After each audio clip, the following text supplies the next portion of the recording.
এদিকে বৃষ্টি উপেক্ষা করে কোটা বাতিলের দাবিতে রাজধানীর শাহবাগ মোড় অবরোধ করে বিক্ষোভ করছেন ঢাকা বিশ্ববিদ্যালয়ের শিক্ষার্থীরা। দুপুর 12টার দিকে বৈষম্য বিরোধী ছাত্র আন্দোলনের ব্যানারে ঢাবি ক্যাম্পাস থেকে বিক্ষোভ মিছিল নিয়ে শাহবাগে আসেন তারা। এরপর শাহবাগ মোড় অবরোধ করেন। এ সময় যান চলাচল বন্ধ হয়ে যায়। এর আগে শিক্ষার্থীরা সকাল 11টার দিকে ঢাকা বিশ্ববিদ্যালয় কেন্দ্রীয় গ্রন্থাগারের সামনে অবস্থান নেন। সেখান থেকে মিছিল নিয়ে সূর্য সেন হল, হাজী মোহাম্মদ মহসিন হল, টিএসসি ও রাজু ভাস্কর্য ঘুরে শাহবাগ মোড় অবরোধ করেন।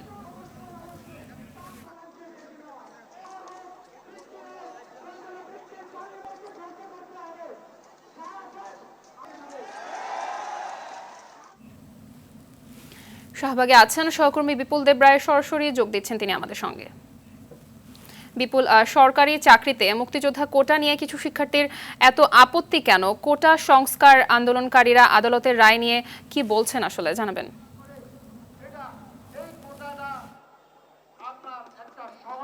আপনি যেমনটাই বলছিলেন, আসলে সকাল 11টা থেকে কিন্তু এই কোটা বিরোধী আন্দোলনের ছাত্ররা কিন্তু জমায়েত হতে থাকে শাহবাগে।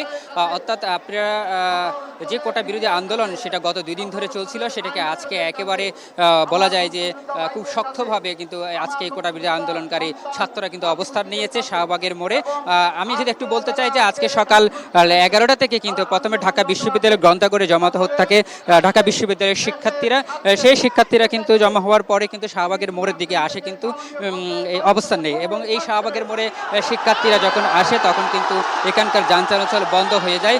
আপনি মাধ্যমে দেখাতে চাই যে আসলে আন্দোলনকারীরা কিছুক্ষণ পর পর নানা স্লোগান দিচ্ছে এবং তারা সরকারের বিরুদ্ধে, অর্থাৎ যারা কোটা বিরোধী কথা বলেছে যে তারা এই সরকারের বিরুদ্ধে কিন্তু তারা অবস্থান নিয়েছে এবং নানা স্লোগান দিচ্ছে।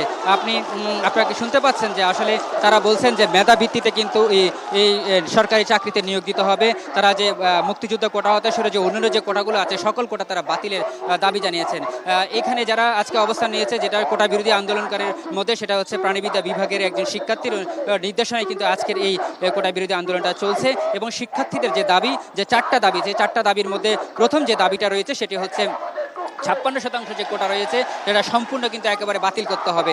আপনাকে যদি বলতে চাই যে আসলে 2018 সালে এই প্রথম কোটা বিরোধী বা কোটা সংস্কারের যে আন্দোলন শুরু হয়েছিল, সেই 2018 সালে এই কোটা সংস্কারের আন্দোলন শুরু হওয়ার পর কিন্তু জনপ্রশাসন মন্ত্রণালয় থেকে একটি পরিপত্র জারি করা হয় যে 10% কোটা কমিয়ে কিন্তু একটা পরিপত্র জারি করা হয় জনপ্রশাসন মন্ত্রণালয়ের পক্ষ থেকে।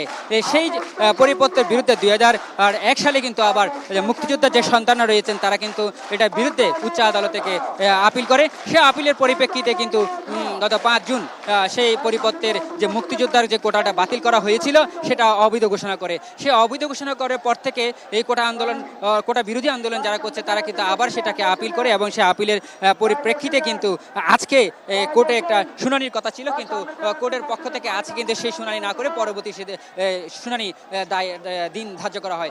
সেখান থেকে কিন্তু একেবারে একদম রাজনীতির আন্দোলনটা একেবারে ফুঁপে ওঠে। এবং শুধু শাহবাগ নয়, আমরা যতটুকু খবর পেয়েছি বাংলাদেশের বিভিন্ন বিশ্ববিদ্যালয়ে ইতিমধ্যে কোটা বিরোধী আন্দোলনকারী যে ছাত্ররা তারা ইতিমধ্যে আন্দোলন শুরু করেছেন এবং বিভিন্ন সড়ক অবরোধ করে তারা তাদের অবস্থান জানান দিচ্ছেন। এই ছিল আমার কাছে সর্বশেষ তথ্য।